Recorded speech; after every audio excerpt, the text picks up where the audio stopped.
Hi there, everyone. Welcome to our latest panel. This is about the future of simulation. My name is Richard Neville. I am the head of sim at Logitech G, and I'd like to let everyone else in the panel here introduce themselves. I'll start on my left. Hi guys, I'm Maxime. I'm a creator and Logitech G Community Advisor for Simracing. So let's move on to Tako. I'm Tako Dijkman. I'm CEO of Playseat. And together with Logitech, we have a great project in Simracing. Hello everyone, Lindsey Eckhouse. I'm the Director of E-commerce, Licensing, Esports and Gaming at McLaren Racing, which just means I have a very long title. Hello everyone, Regis Croisonnier. I'm the Head of Gaming Engineering into Logitech G. Excellent, there we go. Everyone introduced. Okay, let's start off with a nice easy opener.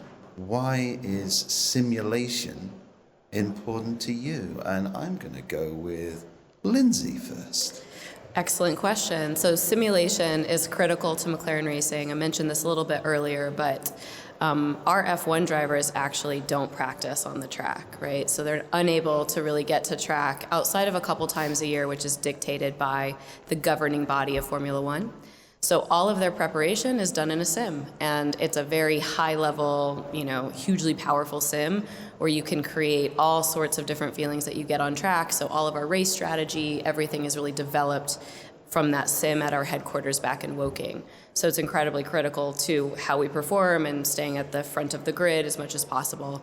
And then taking that into the esports and gaming space, for us, it's a huge opportunity to engage a wide swath of fans and get them into the sport outside of karting. Yeah, and Tako, have you seen the simulator at McLaren? Oh yeah. Yeah. I've been Are you there. jealous of it? Not so much. It takes a lot of toll on your body. I mean, it's a full-on very seat, complicated. Isn't it? It's loads of motors. It moves in all kinds of weird and wonderful, crazy ways to replicate stuff, right? You got to get the shaking from side to side, and then the front to back, and then the bouncing that you can feel on the track. So that's why you have to have all of that different machinery inside the sim. Yeah, absolutely. Do you have an idea of the ratio spent in a simulator and the ratio spent in a real car for the pilot? How many time? No. I don't know. Oh, that's fair enough. I mean, it's going to be a lot of time. Yeah. I mean, you've got, especially some of the drivers like Lando. I mean, he's a gamer. He loves simulation, right? That's what he does. Loves it. Yeah. I would be totally guessing if I said how much time he's spending in any of those scenarios. I would say his engineering team probably hopes he's spending most of his time in the sim for the track experience, not the sim racing rig. But I have to say, when he comes into the McLaren Technology Center, our headquarters, he's in that gaming room a lot in the sim rig, in the gaming rig. So yeah, I think his engineering team is always trying to get him back into the actual sim to practice. Yeah, absolutely. And That's a great segue for Tako, because we're talking sim rig, so, Playseat. Yeah, that's what we do. Yeah, that's your true. business. Yeah. It's a lot of people out there. They don't have the opportunity to race in a racing car, and in a racing car where you're sitting, the shape is dictated by the car itself. So that's where it comes from. You try to simulate that environment so that the cars that you do not have, or the racer that you are not, that you can experience it to the fullest. Maybe with the future of becoming a racer once, but if not, you can still have a lot of fun. And we try to do it in a way that everyone can experience it, from young to old, all shapes, all sizes. So yeah. Yeah, absolutely. I mean, Maxime, you got a seat at home. Yeah, what I you can race at home anytime I want, on any track in the world. I don't have to travel all the way there. I just can race wherever I want, which with every car I would even dream of. I can race in a Formula 1 car from home. And in real life, I think that will be very difficult to achieve. So it gives just so much opportunities, and also to race against professional drivers like Lando Norris and other F1 drivers. Yeah, I won't drive in F1. Okay, of course, I hope ever I can do it, but it's already great to be able to drive with them on the sim. She can get it sorted out. Right? Yeah, no. Not promising anything, it's fine. But no, but it's just, it gives so much opportunities, and I absolutely love it. yeah, absolutely. So, I mean, I guess that leaves us, right? Logitech. Why is simulation important to us? Well, obviously, my team is designing the steering wheel. What I like with the driving simulation is that everybody can have access to the joy of racing, because we all know that real racing is really expensive. And somehow we are giving a chance for inclusive, we're giving a chance to anyone to have the joy of driving, even if it's in simulation. And we also know now we have a wide range of steering wheels, so we have entry-level wheel, we have now the high-end steering wheel, so definitely this is affordable for a big bunch of people. Yeah, absolutely. It's been a long journey. All of us have got a long history in doing this, right? I mean, so how did you start, Maxime? I got like a testing sim, or like a company sent over a rig that they were not using. And I was like, okay, I have the rig now at home. I like Formula One. I like watching races. I like karting. I had my YouTube channel, and then I tried uploading some videos with it, and it worked out very well. And I switched from like Call of Duty to all the driving games, and now I'm here. We're very glad to have you. Yeah. I mean, so you started with you actually did karting when you were like 6, 4? 4. 4. Yeah. The first time in a kart was when I was 4. My dad put me in a kart. My brother wasn't brave enough to join me, so he was just watching me. But later he also started karting, and then we had like a list with our fastest time on the fridge. And then we always tried to beat each other and challenge each other to go faster. That's what you want. That's what makes you. It's that challenge. Once it's in your blood, you just want to get better, right? Yeah, I'm quite a competitive person, so I always try to be the best I can. And it's really enjoyable. Yeah. How's simulation evolved at McLaren? I mean, we've got that wonderful machine down in NTC at the moment, but what did they get started literally just by getting a computer and a wheel in or something? How did it begin? I think it's evolved a lot over time. So where it started probably even 6 years ago is really different. It didn't start 6 years ago, it started well before then, but even 6 years ago from where it is today is drastically different. And that's actually an area that the team has invested a lot in, because it's so critical to your on-track performance, and it really helps, inform race strategy and what's happening on the track. So there's been a lot of investment in it. I can't give away company secrets. I can't tell you exactly what we've done there, but it's important. But the other side of it is, this is one of the things that I think is so interesting, is it's really critical to our race engineering team to be in a sim racing rig, whether that's the gaming rig or the big simulator. So when you join McLaren as an engineer, you go into our gaming studio and you basically get in a sim rig and check out different tracks through the F1 game, just to understand high level what are those nuances. And then you think in that actual simulator, it really brings all of the different elements to life. You can even test tire degradation and all of that. So there's a lot that you can learn through those simulators. And the last thing I'd say that I think is really exciting about how it's evolved, and ultimately hopefully where we're going, is this combination of, this is the only sport, right, where you can actually do it from your house or from wherever you are in the world. You don't have to spend tons of money getting to a karting track. And that type of accessibility, I think, is fascinating. And that real life connection to the virtual product is really exciting to see how we can evolve a pathway into the sport, whether that's engineering or driving. Yeah, absolutely. It's an expensive hobby to get into real world motorsport, right? I mean, not everyone can do it. Yeah. I mean, we all know the famous stories, like Lewis and his dad supported him, sold various things to support it, and it's tough, right? It's so difficult. And if we can find a way to make it easy for anyone to get into racing, regardless of where their background is, their gender, or anything like that, it's what we want to achieve, right? Yeah, absolutely. Yeah. So, Playseat, it's been around a while. Yeah. How long now? Equally as long as the wheels from Logitech, I think. Yeah. 1996, it was the first seat. It comes from racing. It comes from the fact that you want to race whenever you cannot race, may it be bad weather or that the circuit is closed or whatever. So that's where it started. And I think from 2000 it really became a product with the vision to have it available for everyone out there. And now you see that it has evolved. So we try to keep up with all the developments in the wheels. Like now with the Pro wheel, it's much stronger. So we have to develop further and do our best there. And in 2010, for example, we took a bespoke Formula 1 position because it's not there. And as the car dictates your position, you really want to give that same feeling, because it's a super unique feeling, and you can experience what the drivers are experiencing. Super difficult to get in and out of, though, right? Also that, we try to make it as accessible as possible, but true, it's hard to get in and out. And it's a position that if you're in that position for 2 hours, you find out that, hey, your feet are getting numb. But if you don't see it on TV when the Formula One drivers are racing, so it's all these kind of elements just open your eyes, so to say.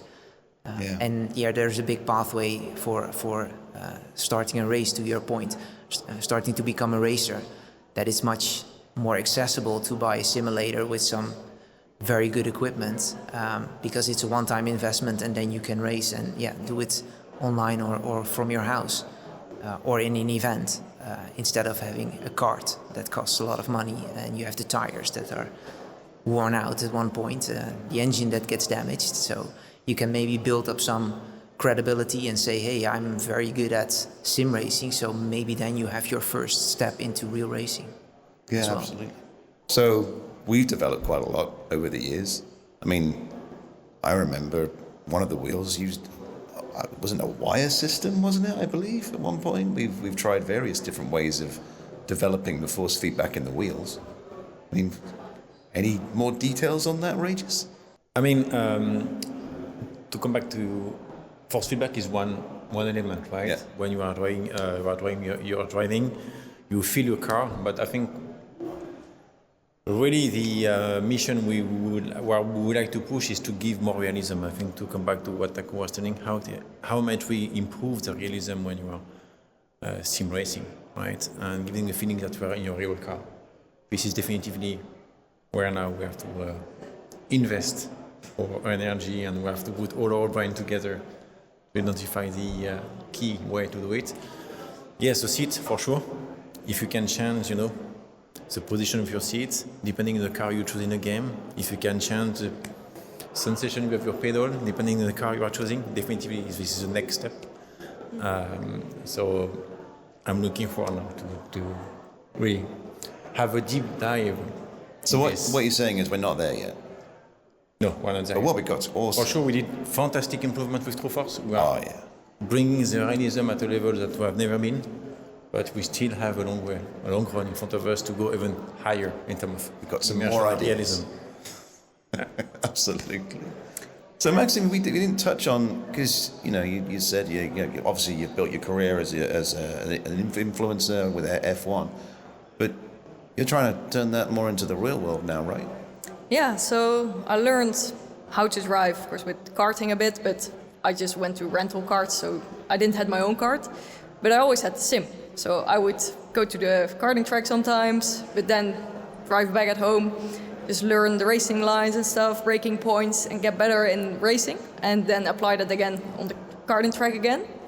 And recently, like last year, I got the opportunity to do a racing course, and I passed it. So with barely any on-track experience, I was able to get my racing license, and now I'm allowed to drive in the Netherlands and in Europe. And the first time that I actually drove on a track was G Challenge 2019. So at the finals of the event, and then that was the first time I was like hooked. And yeah, I just want to do it more. And now with my racing license, I've done some track days, but it's still quite expensive. So I have to find another way to drive more. Yeah, sponsorship. It's the reality, right? That's the business that makes the wheels turn, so to speak. Yeah, but it made me appreciate the sim even more, because like when you notice like how expensive it actually is, and that you always have to go to the track. Sometimes it's raining. I even drove in snow once. Then it's getting a bit tricky, but on the sim you can always drive wherever you want in the perfect condition, get new tires, no problem, and just enjoy. Yeah. Yeah, it's enjoyable. That's why we like doing what we do, right? Exactly. Absolutely. Okay, so what should we do now? Let's have a bit of fun. Without revealing any trade secrets, what do we see as the future of sim? That's the topic of this panel, after all, right? Where can we go? What can we do to shorten that gap between the real and sim, to give you more of what you feel in a real car? Go. Who wants to go first? Regis, you're going to go first. I can see you want to say something. Let me think about it. I want to be sure I won't disclose too much, Okay. Of course, like in the real car, you feel the G-forces, or you need such a crazy simulator as they have at McLaren. But yeah, for the normal consumer, it's difficult to get a feeling of the G-forces. You have like motion sims, but we need to find something more there. You need, because they move you around, Yeah. they try and replicate, but there's still that feeling. Yeah. It's this thing that you get a lot of actual racers tell us that the reason why you have such a huge amount of pressure on the brakes in a real car is because you've got G-force.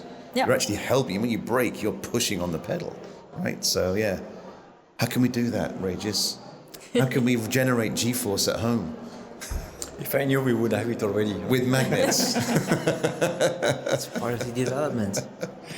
I think that's the engineering challenge, though, right, at hand, in that, yeah, I mean, when you watch Formula One, you can see, right, and they do the exercises to hold their neck up because it's open and because of the Gs and because of how the aero works. And even in a hot lap, a regular car going around a track at a margin of the speed that they go at in Formula One, you struggle to hold your head up, actually. And so to be able to replicate that in a sim totally changes the game, and it helps somebody like Maxime take that next step into real life racing from sim racing. And I think that's probably the gap that we all want to see happen, because then sim racing becomes this very viable pathway in. And that's super exciting. Yeah, definitely. Yeah, I think it's also something that will grow all together. Like the wheel is getting stronger. If you're now going to race, you actually start to sweat, and at one point you can be exhausted. So that's already another step that we're taking. But you get to the point that if you have these G-forces, then you have to train as well. So getting into the sim and having a lap, that won't happen then. You have to train to get into your sim to be able to race for the duration of the race, for example. So you also need all these sim racers and all these racers to grow with the development. So if they do the training, we do the development. Yep. That would be a good one. Go on, you want to say something, Regis? Yeah, I see it. Well, I think you're right, for training, definitely, but for sim racer at home, replicating the G-force, I don't think this is the right approach. No. I would more look at how to fake the brain to give the sensation of G-force. Yeah. Because they But- can't handle it physically. Yeah. Exactly, because at home, definitely it would be definitely too expensive to have a simulator like McLaren has. Oh, you need the space as well. It's a huge room. Huge. Yeah, so this is, you're asking me what will be the future? I think how might we fake the brain and to provide more sensation? Magic. Easy to tell. And the end goal is, of course, that when people get out of whatever they were doing, that they just had the sensation that they were in that actual race car that they wanted to race on that actual track. Maybe where it was 30 degrees and they felt it, that it was 30 degrees, who knows? Ooh, that's interesting as Yeah, well. don't then you forget really, that- yeah. it's getting hot in the cars. Yeah, Yeah, that's just don't crazy. forget. Yeah. I mean, Lando will probably be in the car with 40, 45 degrees sometimes, so... It gets hot for sure. I think on average, before we came in here, I looked this up. If it's a hotter race, the drivers lose around 4 kilograms just during the race. So it's a lot of water weight. That really is. That really is. Okay, so we've got G-forces, we've got heat. What other senses can we fool? Smell? Yeah. Yeah. What could we have? I mean, you're right. Adding realism and immersion, we can add additional sense. The smell of the tires, the smell of the oil, why not? Could be a bit much though, right? This is where virtual reality comes in. Yeah, well, Just immerse yourself in the world that Yeah. your sim is in. Maybe that's the solution, because then you trick your brain into thinking you've got the G-force and the sense coming in, even if you don't. But it's well beyond my pay grade, so I have no idea how to get there. That's what Regis has got to do. Yeah. Yeah. He is the head of engineering, so yeah. Come on, Regis, that's what we need. We need more ways to fool the brain. I think that's it, right? And when you lock your brakes, there will be a smoking machine. Yes, absolutely. That is the challenge, though, right? If you're looking at taking sim racing into real life racing, how do you fake, candidly, some of the accidents, right? So that you know the lines you can and can't take going into a curve or into a corner. And I don't know the answer to that, but that's probably a big also hurdle in going from sim racing into real life is you can spin out the drifting, right? What that feels like and understanding how the car feels in that instance. Yeah, you can already feel a lot with True Force. Feel when the tire locks and scrubs on the track. Absolutely. So that also really helps to also be able to catch the car, so you don't spin. So that's already great, but you don't feel the full movement from the car that you feel in a real car. So but that's again the G-force. So It's that G-force thing. And we're going Keep back to coming G-forces. don't we? Yes, it's tricky, definitely tricky. Well, so the It's also future. feel, huh? It's not just the G-force, it's also Yeah. the pressure on your body. yeah, So if you accelerate, that you feel that the seat is being pushed against you. yeah, It doesn't necessarily have to be. It's like what you say, it's tricking the brain. If you apply pressure here, it can feel like a G-force. It's Well, not a I mean, G-force, but there are systems already, aren't there? There are belts that actually tighten for example, to replicate that feeling of actually yeah. being pushed either forward in the seat or back or whatever. So that already exists. They probably, I don't know if I can say that, but they probably will give you some fear. How to replicate fear in a real car. If you're doing 300, it might feel different in simulation. yeah. I never felt like fear on the sim, but then the first day of my racing course, somebody didn't see the yellow flag, and he drove my mirror off. So then I was like, okay, we're like on the track. I have to be careful with like other people not paying attention. So then also one time somebody braked way too late, and I knew that he was going to spin. So I already took action to avoid that crash. But like when you're on the sim, sometimes you're just like, okay, there we go. Like you're just taking way more risk. And when you're in a real car, you just have to adjust to that. Yeah. And it's that fear factor, I guess, that really separates the good drivers from the not as good drivers. I don't want to say rubbish drivers because that's not true. There's a lot of people who still perform well. When you get in a real car, it's real. It is real. It's real. I mean, some of the wrecks are terrifying to watch, right? But I'm sure through wearable technology, you can kind of understand how somebody deals in decision making and reflexes in very high stress environments. And actually, that's probably where you're separating yourself as more of a mainstream driver to an elite driver, I guess, in that you're very comfortable leaning in and embracing that high stress environment and still being laser focused, making great decisions, being able to communicate back with your engineer, right? Because actually there's a lot of stuff coming at these drivers as they're in the circuit, and they're able to sort of keep a clear head, communicate, listen, and manage overtakes and whatever all at the same time. And doing inputs on the steering wheel. All those dials are doing things, right? Correct. They get the instructions from the driver that whilst they're negotiating a turn at 150 miles an hour, do this dial to here, then press this button X number of times. And it's insane. That's a huge amount of input. It's a lot. But going back to where we started, I think what's so exciting is if you play tennis, a video game of tennis is not the same as playing tennis. When actually, if you look at our steering wheel in a Formula One car, which Richard has done at the McLaren Technology Center, it looks like a gaming wheel. It looks like one of the products that Logitech G creates. And that's amazing, that connection and ability to just kind of learn more about the sport really authentically. Like, how cool is that? Yeah, absolutely. So that's the future of sim racing, just the authenticity and fooling the senses as well. G-force. G-force. G-force. NVIDIA would be very happy because G-force. We say that one. Okay, well, thank you very much for joining me on the Richard. panel. It's been a very illuminating chat. Thank you. Thank you. It was great.